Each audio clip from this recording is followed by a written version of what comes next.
suis Khalil Labidi, je suis directeur général de l'Agence de promotion de l'investissement extérieur tunisienne, l'AFIPA, et je suis le président du conseil d'administration de Anima.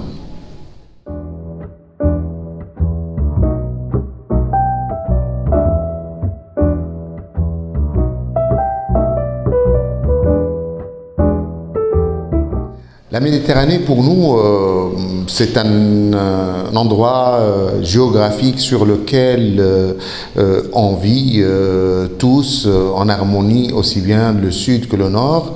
Il y a des défis énormes qu'on rencontre au niveau de la Méditerranée et personne ne pourra s'en sortir tout seul. Donc, se mettre en réseau pour réfléchir ensemble et pour trouver des solutions, ça serait une bonne chose. Et c'est pour ça que Anima a été créé il y a 10 ans.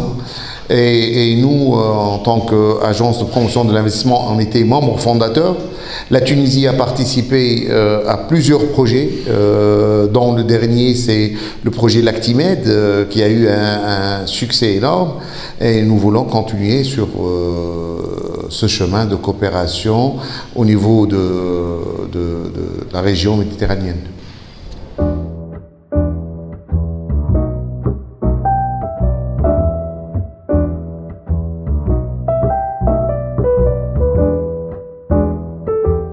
Les secteurs et les thèmes, nous sommes un pays agricole et donc tout ce qui est agroalimentaire, ça nous touche. Tout ce qui est la filière aussi textile, c'est un point d'intérêt pour nous, mais aussi il y a l'industrie et la Tunisie est un pays qui se positionne dans l'industrie automobile, dans l'aéronautique et puis en fin de compte il y a beaucoup de capacités que développe le pays dans le domaine de l'ICT, donc de technologie de l'information et de la communication qui restent des points d'intérêt assez importants pour nous.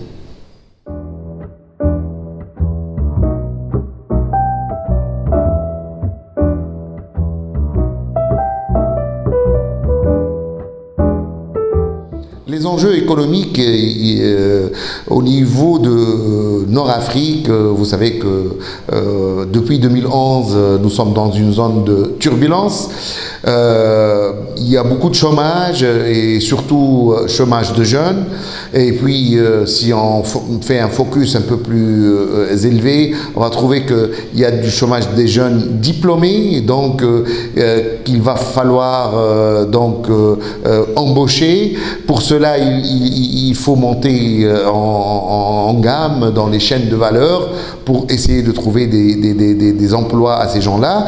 Il y a aussi les défis de déséquilibre régional entre les différentes régions du pays. C'est un autre défi. Donc, il va falloir d'une part entrer dans la chaîne de valeur mondiale, monter en gamme et puis investir dans l'équipement collectif et dans l'infrastructure.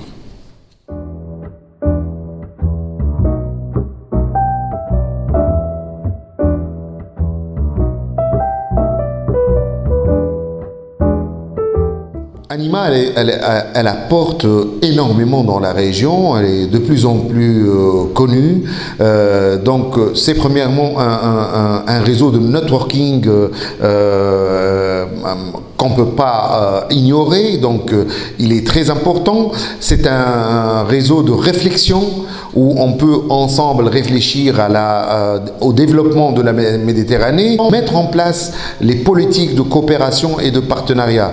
Donc ces trois piliers qui font de Anima un outil très important et indispensable. Les principaux résultats aujourd'hui, quand on voit que Anima a ses 80 adhérents venant de 22 pays qui se mettent assez souvent pendant l'année autour d'une table pour réfléchir, comme c'était le cas aujourd'hui à Malte. Donc c'est déjà qu'on a appris, pays de la Méditerranée, à se connaître tout d'abord et à réfléchir ensemble. Il y a pas mal de projets, j'ai parlé du projet Lactimed, mais je parle aussi de Euromed Invest, qui sont des projets qui ont eu beaucoup d'écho et beaucoup de réussite au niveau de notre bassin méditerranéen.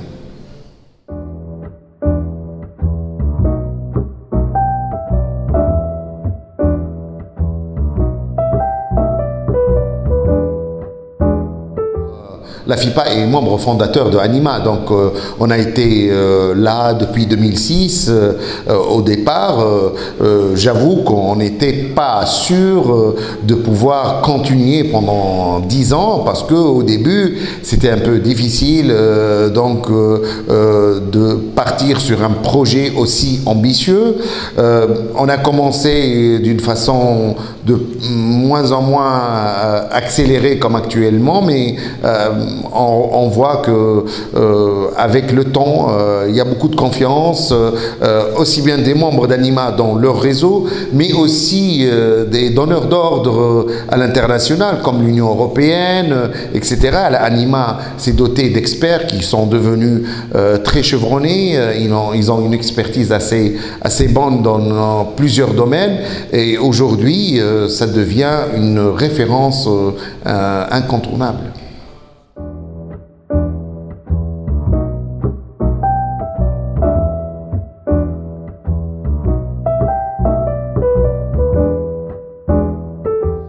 J'attends de Anima de rassembler beaucoup plus dans les années à venir, d'être plus créative, donc de partir sur d'autres projets avec une nouvelle vision. Deuxièmement, de coller beaucoup plus aux enjeux qui touchent la région. Il y a des enjeux de sécurité, il y a des enjeux d'emploi, il y a des enjeux de stabilité dans les régions de la Méditerranée qui touchent en même temps les pays du Nord et les pays du Sud. Donc Anima doit vraiment, je m'attends que les années à venir, elles soient plus proches et qu'elles mettent au point des procédures et des mécanismes pour accompagner les pays à résoudre ces problèmes-là.